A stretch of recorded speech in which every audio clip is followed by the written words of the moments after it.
ليس من يقطع طرقا بطلا إنما من يتقي الله. إن الحمد لله نحمده ونستعينه ونستغفره ونعوذ بالله من شرور أنفسنا ومن سيئات أعمالنا.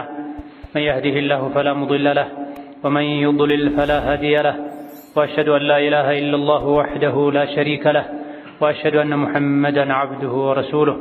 يا أيها الذين آمنوا اتقوا الله حق تقاته ولا تموتن إلا وأنتم مسلمون.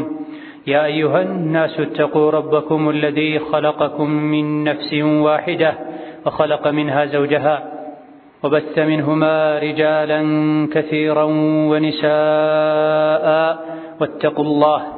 واتقوا الله الذي تساءلون به والأرحام إن الله كان عليكم رقيبا. يا أيها الذين آمنوا اتقوا الله وقولوا قولا سديدا يصلح لكم أعمالكم ويغفر لكم ذنوبكم، ومن يطع الله ورسوله فقد فاز فوزا عظيما.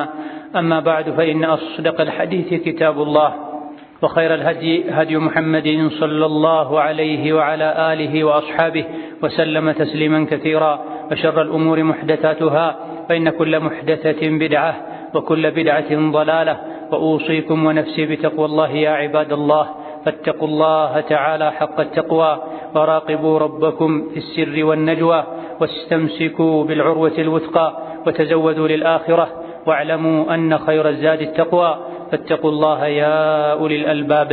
يا الله باروتوي الله يعزاكم بمتاجز يكلكلاكم بمكلكل لآخراتكم سنك يعزو كسنكو تشلو بلاج سنك الله تبارك وتعالى بميقبا مفراتن. الله تبارك وتعالى بميقبا مفرات مالت يعزو متاجز يكلكلو مكلكل بلا سيدرس مصيبة سيدرس متاجس كل الله تبارك وتعالى بقالم بلبم بتكبارم ما استاوسن. الله تبارك وتعالى ሁላችሁም ሙስሊሞች ሆናችሁ እንጂ አትሙቱ ብሏል። የሰው ልጆች የሚሞቱት በምርጫቸው እንዳልሆነ ሁሉም ያውቃልና ሁሌም መሞት በሚፈልጉበት መልካም ሁኔታ ላይ ሆኖ ራስን ማዘጋጀት አንዱ አላህን ተባረከ ወተዓላ የመፍራት አካልና ምልክት ነው። ለአኺራ የሰው ልጆች ስንቅ ይዘው ካልሄዱ በስተቀር አኺራ ላይ ጎረቤቴ ጓደኛዬ የሚባልበት ሁኔታ እንደሌለና የሰው ልጅ በሙሉ በስራው እንደሚያዝ ኸይር ሰርቶ ከሄደ የአኺራ ህይወቱ ያማረ እንደሚሆን፣ ሳይዘጋጅ ከሄደ ሸር ተንኮል ወንጀል ሰርቶ ከሄደ አኺራ ላይ እንደሚዋረድና እንደሚከስር አላህ ተባረከ ወተዓላ ነግሮናል። ለዱንያ ሳይሰሩ መኖር እንደማይቻል እንደምናውቀው እንደምናምነው ከዛ በላይ አኺራ ላይ ሳይሰሩ ጀነት መግባት፣ ሳይሰሩ የአላህን ውዴታ ማግኘት፣ ፊቱን ማየት፣ ዱንያ ላይ መልካም ሥራ ሳይሰሩ ነቢን ዓለይሂ ሰላቱ ወሰላም ሳይከተሉ ሱናቸውን ሳይተገብሩ አኺራ ላይ ከነቢ ዓለይሂ ሰላቱ ወሰላም ጎረቤት መሆን፣ እሳቸውን ለማየት መታደል እንደማይቻል በሚገባ ልናምንና የአላህን ውዴታ የምናገኝበት ከቅጣቱ ምንድንበት ከሷሊሖች ከደጋጎች ከነቢዮች ከሶሐቦች ጀነት ላይ ምንገናኝበትና በጉርብትና የምንኖርበትን መልካም ሥራ ልንሰራ ወደዛ የሚያዘልቀውን የሱናን የተውሂድን መንገድ ልንይዝ ይገባናል። ዱንያ መኖሪያ አይደለችም መሸጋገሪያ እንጂ ቸላ ልንላት በልክ ልንይዛት ይገባናል። አብዝቶ ጭንቀቱን ለዱንያ ያደረገ ሰው አኺራውን መጉዳቱ አይቀርም። አብዝቶ ጭንቀቱን ትኩረቱን ለዱንያ ያደረገ ሰው አኺራውን መጉዳቱ አይቀርም። መጎዳት ካለባቸው ከሁለት አንዱ ዱንያ ናት መጎዳት ያለባት። ለሁለቱም አቅማችን በፈቀደው ያክል መስራት፣ ወደ አንዱ ማዘንበል የግድ ከሆነም ለአኺራ ቅድሚያ መስጠት፣ አኺራን ማስቀደም፣ አኺራን ማስበለጥ አቅል ያለው አስተዋይ የሆነ ሰው ሁሉ ስራ ሊሆን ይገባል። አላህ ተባረከ ወተዓላ እሱ ዘንድ ምንድነው የጀነት ደረጃ ላይ የምንወጣው በኢማናችንና በመልካም ስራችን እንደሆነ ነግሮናል። ኢማኑ መልካም ስራው አላህ ዘንድ ተባረከ ወተዓላ ሊያድን የሚችለው ደግሞ እዚህ ዱንያ ላይ በህይወታችን በቆይታችን ከሰዎች ጋር ባለን ግንኙነት አላህን ተባረከ ወተዓላ ስንፈራ። አላህን ሳይፈሩ ኸይር ስራ ማብዛት ዋጋ አይኖረው። አላህን ባለመፍራታችን ምንሰራው ወንጀል የኸይር ስራውን ዋጋ መልሶ ያሳጣናል። ከኛ የሚጠበቁ ብዙ ነገሮች አሉ። ኸይር ስራ መስራት አንዱ ነው። ለፍተን ደክመን ታግለን የሰራነውን ኸይር ስራ ደግሞ ዋጋ ቢስ እንዳያደርግብን ከወንጀል እንድንታቀብ አላህ ተባረከ ወተዓላ መክሮና አዞና። የምንሰራው ኸይር ስራም ተቀባይነት የሚያገኘው ባለን የአላህ ፍራቻ ልክ ነው። አላህ የሚፈራ ሰው ትንሽ ስራ ሰርቶ አላህ ይቀበለዋል፣ ያባዛለታል፣ ጀነት ይመነዳዋል።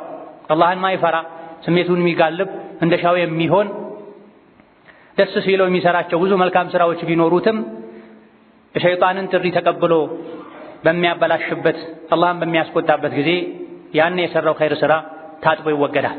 ኸይር ስራውም ተቀባይነት እንዳያገኝ ያደርጋል አላህን ለመፍራት። ለዚህም ነው አላህ በተከበረው ቃሉ ኢነማ የተቀበሉ ላሁ ሚነል ሙተቂን ያለ።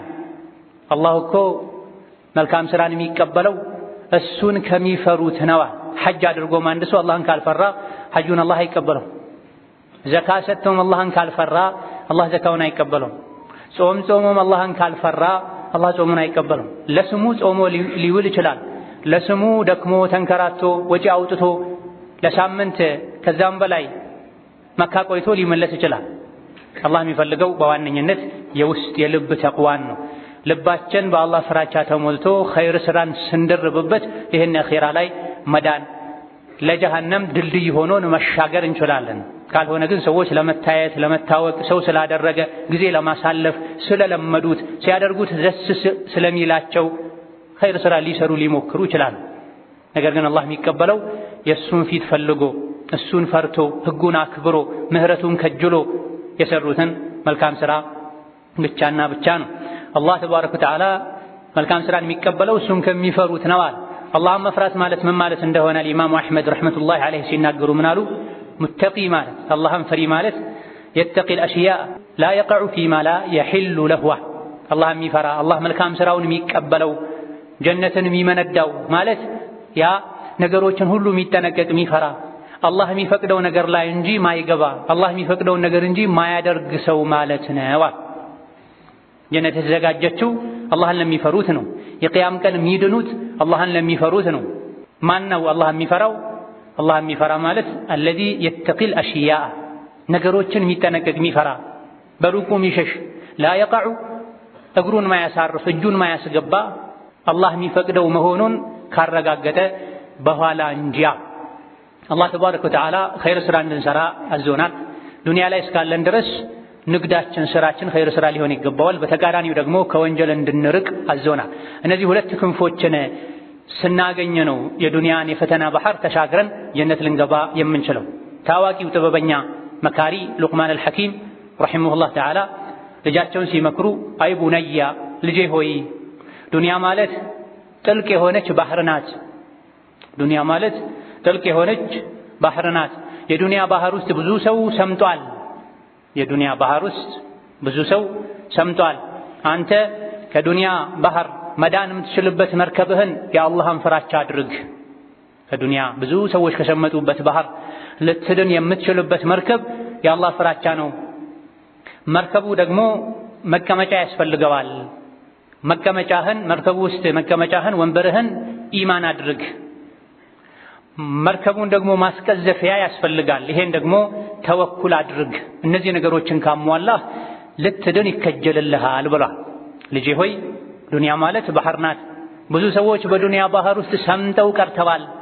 ከዱንያ ባህር ትድን ዘንድ የአላህ ፍራቻ መርከብህ ይሁን፣ መቀመጫው ኢማን ይሁን፣ ማስቀዘፊያው ክንፉ መጓዣው ጎማው ተወኩል ይሁን። እነዚህን ካሟላህ ትድናለህ። ካልሆነ ግን አንተም ዱንያ ላይ እንደመኖርህ በዱንያ ባህር ሰምጠህ ልትቀር ትችላለህ ብላ አላህን ተባረከ ወተዓላ በመፍራት ከወንጀል መራቅ፣ ወንጀል የሰሩ እንደሆነም ፈጥኖ ተውበት አድርጎ መመለስ፣ ያለንበትን ዱንያ ባህር መሆኑን አውቀን ከባህሩ ተሻግረን የጀነት የብስ ላይ የጀነት ሜዳ ላይ የጀነት መናፈሻ ላይ እግራችን የምናሳርፍበትን ኸይር ስራ ልንሰራ ሁሌ አላህን ተባረከ ወተዓላ ልንፈራ በሱ ልንመካ ይገባናል። አዑዙ ቢላሂ ሚነ ሸይጣኒ ረጂም ቢስሚላሂ ረሕማኒ ረሒም ወልዐስሪ ኢነል ኢንሳነ ለፊ ኹስር ኢላ አለዚነ አመኑ ወዐሚሉ ሷሊሓቲ ወተዋሰው ቢልሐቅ ወተዋሰው ቢሰብር بارك الله لي ولكم في القرآن العظيم ونفعني وإياكم بما فيه من الآيات والذكر الحكيم أقول قولي هذا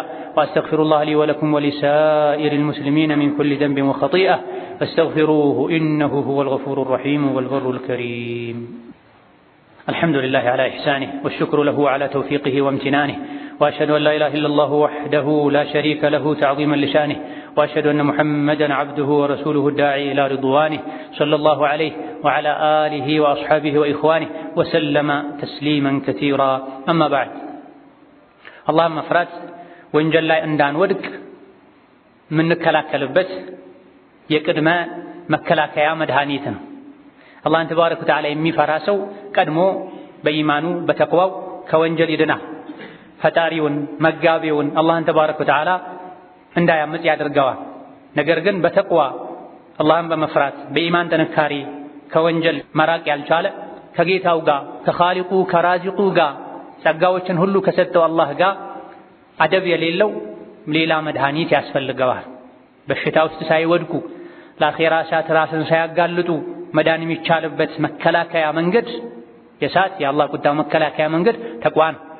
አላህን መፍራት ነው። አስቀድሞ ታሞ ከመማቀቅ አስቀድሞ መጠንቀቅ ይባላል።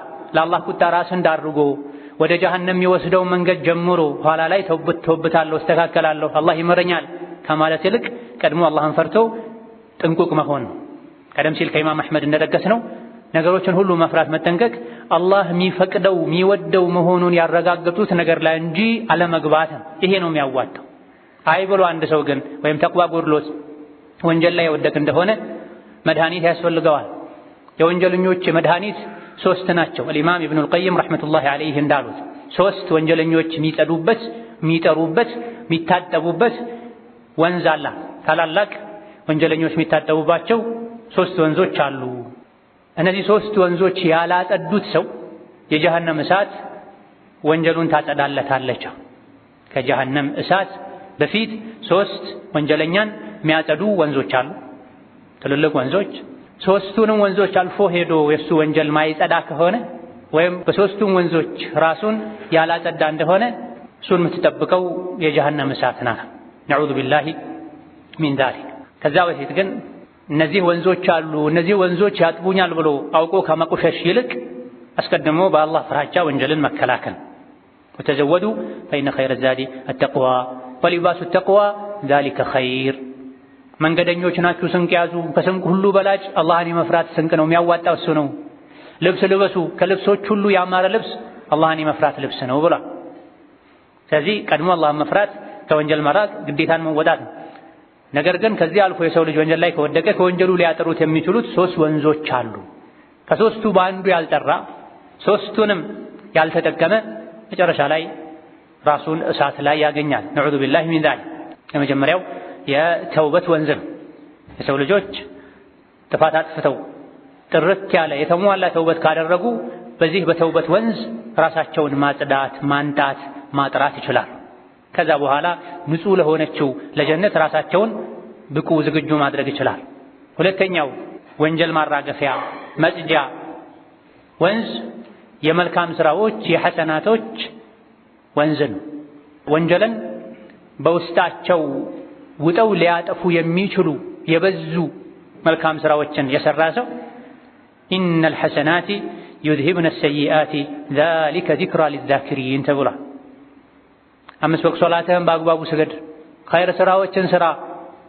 እነሆ ኸይር ስራዎች መልካም ስራዎች ሰይአትን ወንጀልን መጥፎ ስራን አጥበው ያስወግዳሉ ተብሏልና የሰው ልጆች ኸይር ስራን ሲያበዙ አላህ ተባረከ ወተዓላ የሚወደውን ሁሉ በቃልም በተግባርም በልብም አላህን መውደድ አላህን መፍራት ዚክር፣ ቁርአን፣ ሰደቃ፣ ጾም፣ ሶላቶች ሲበዙ ወንጀሉ በዚያ ውስጥ ገብቶ ተውጦ ይጠፋል። ነገር ግን በአንድ ቀን በዚህ በኩል ኸይር ስራ በዚህ በኩል ሸር ስራ የሚሰሩ ከሆነ ነው ትልቁ አደጋ። ሸሩ ከኸይሩ የሚበዛ ከሆነ ነው ትልቁ አደጋ። ኸይርህን ቁጥር ሸርህን ቁጥር ብንባል ኸይሩ ሶላት ነው ሊሆን የሚችለው። የብዙ ሰዎች ዛሬ ምን ሰራሁ ብለን ራሳችንን ብንጠይቅ መስጂድ ሄጄ አምስት ወቅት ሶላት ሰግጃለሁ፣ እሱንም ተክቢረተል ኢሕራም አግኝቻለሁ፣ አወል ሶፍ ሰግጃለሁ፣ ውዱእ አስተካክያለሁ፣ በኹሹዕ ሰግጃለሁ። ብዙ የሚነሱበት ጥያቄዎች አሉ። ከሶላት ውጪ በየቀኑ የምሰራው ምንድነው ያለኝ ኸይር? በተቃራኒው ግን ሸሬን ልቁጠረው ብል ካፌ የሚወጣው በአይኔ ማየው በልቤ ማስበው እጄ የሚነካካው እግሬ የሚሄድበት ሸር ኸይሩን ሊውጠው ይችላል። አብዛኛውን ጊዜ የሰው ልጅ ሸሩ ነው የሚበዛው። ኢላ መን ረሒመላህ ጥቂት አላህ ያዘነላቸው የጠበቃቸው ለኸይር የወፈቃቸው ሰዎች ሲቀር።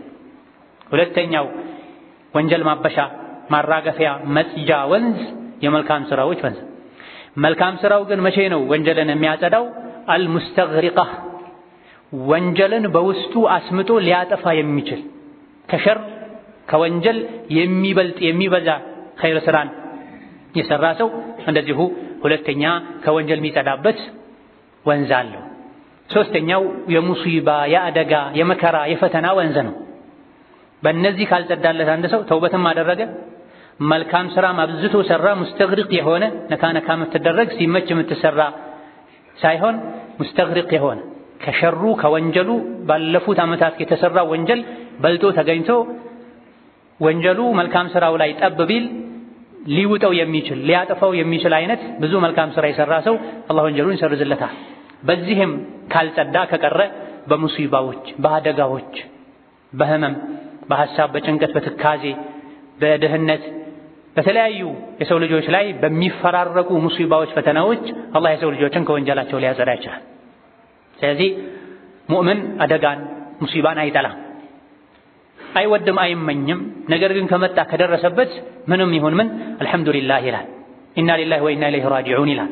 በዚህ መልኩ የሚደርስበትን ሙሲባ በሙሉ الذين إذا أصابتهم مصيبة قالوا إنا لله وإنا إليه راجعون ብለው ወደው የሚቀበሉ እነዚህን አበስራቸው፣ ሷቢሮችን ታጋሾችን አበስራቸው። አላህ ተባረከ ወተዓላ እንደሚወዳቸው እንደሚመራቸው እንደሚያዝንላቸው ነግሮናል። ሙሲባው አደጋው ድህነት ሊሆን ይችላል፣ የአካል ጉዳት ጉድለት ህይወት ማጣት ሊሆን ይችላል።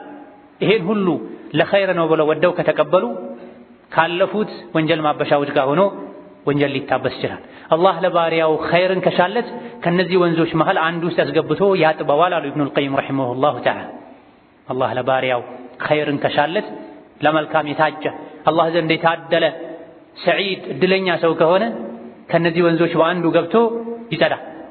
በእነዚህ ጸጥቶም ካልጠራሳ ሌላ አደጋ ይከተለዋል፣ ጀሃነም ያጸዳዋል። በእነዚህ ከጸዳ አላህ ዘንድ ተባረከ ወተዓላ ንጹህ ሆኖ ጌታው ፊት ይቆማል። አራተኛ ማጽጃ አያስፈልገውም። ወንጀሉ በጣም በዝቶ እነዚህ ማጽጃዎችም እሱ ዘንድ በቂ ሳይሆኑ ቀርተው በአግባቡ ሳይጠቀማቸው ቀርቶ አላህ ፊት የቅያም ቀን ንጹህ ሆኖ ካልቀረበ አራተኛ ማጽጃ ያስፈልገዋል። አራተኛው ማጽጃ የጀሃነም እሳት ነው። ናሩላሂ አልሙቀደ التي تطلع على الأفئدة የጀሃነም እሳት የሰው ልጆችን ስጋና አጥንት ጨርሳ በልታ ዳግም የሰው ልጆች እንደገና ቆዳቸው ተቀይሮላቸው ቆዳቸው ተቃጥሎ ባለቀ ቁጥር ሌላ ቆዳ እየተቀየረ የሚቃጠሉበት የሰው ልጆች ፈጽሞ አይተውት የማያውቁ አይነት መከራ ስቃይ ያለበት። ታዲያ የአላህ ረሕመት የት አለ ከተባለ ኢነ ረሕመተላሂ ቀሪቡን ሚነል ሙሕሲኒን የአላህ ረሕመት በር የሌለው አደባባይ ሜዳ ሰዎች የፈለጉትን ነገር የሚያደርጉበት አይደለም። አላህ ረሕመቴ ሰፊ ነው ለነዚያ አላህን ለሚፈሩ ዘካ ለሚሰጡ ነቢ ሙሐመድን ለሚከተሉ ረሕመቴን አድላለሁ ብሏል። አላህ መሃሪነቱ አዛኝነቱ ለሙሕሲኖች ነው፣ ለበጎ አድራጊዎች። መጀመሪያም ወንጀል ላይ ለማይወድቁ ያዝንላቸዋል፣ በዝነቱ ከፍ ያለ ደረጃ ይሰጣቸዋል። ተሳስተው ወንጀል ላይ ሲወድቁ ደግሞ ፈጥነው አሳምረው ተውበት ለሚያደርጉ ረሕመቱን ይሰጣቸዋል እንጂ ረሕመቱ ለአመፀኞች ለእምቢባዮች አይደል። ረሕመቱን ለማይፈልጉት አይደል። ረሕመት የፈለጉ ጸባያቸውን አሳምረው ይመጣሉ። ይሄኔ ወደ እነዚህ ወንዞች መምጣታቸው ከነዚህ ከሶስት ወንዞች በአንዱ ታጥበው ረሕመቱ ወደዚህ አምርቷቸው ይጸዳል። አላህ ተባረከ ወተዓላ እድሜን ሰጥቶት አቅምን ሰጥቶት አቅልን ሰጥቶት ዱንያ ጠፊ መሆኗን አውቆ ቀድሞ ከወንጀል የራቀ የታደለ እሱ ነው። ተሳስቶ ወንጀል ላይ ከወደቀም በእነዚህ ወንዞች ራስን አጽድቶ የቅያም ቀን ንጹህ ሆኖ አላህ ፊት መቆም ያስፈልጋል። ثم صلوا وسلموا على البشير النذير والسراج المنير فقد أمركم بذلك ربكم قائلا إن الله وملائكته يصلون على النبي يا أيها الذين آمنوا صلوا عليه وسلموا تسليما اللهم صل وسلم وبارك على عبدك ورسولك نبينا محمد وعلى آله وأصحابه وأتباعه وسلم تسليما كثيرا اللهم أعز الإسلام والمسلمين وأذل الشرك والمشركين ودمر أعداءك أعداء الدين اللهم اجعل هذا البلد آمنا مطمئنا سخاء رخاء وسائر بلاد المسلمين اللهم آمنا في دورنا وأوطاننا اللهم آمنا في دورنا وأوطاننا ولا تسلط علينا بذنوبنا من لا يخافك فينا ولا يرحمنا اللهم انصر الإسلام والمسلمين في مشارق الأرض ومغاربها اللهم انصر الإسلام والمسلمين في مشارق الأرض ومغاربها اللهم انصر إخواننا المظلومين والمضطهدين في فلسطين وكن لهم مؤيدا ونصيرا وظهيرا برحمتك يا أرحم الراحمين اللهم اجعلنا ممن يخشاك ويتقيك اللهم اجعلنا ممن يخشاك ويتقيك، اللهم اجعلنا ممن خافك واتقاك واتبع رضاك، اللهم اجعلنا هداة مهتدين غير ضالين ولا مضلين. ربنا اغفر لنا ولوالدينا ولمشايخنا ولجميع المسلمين، آمين، والحمد لله رب العالمين.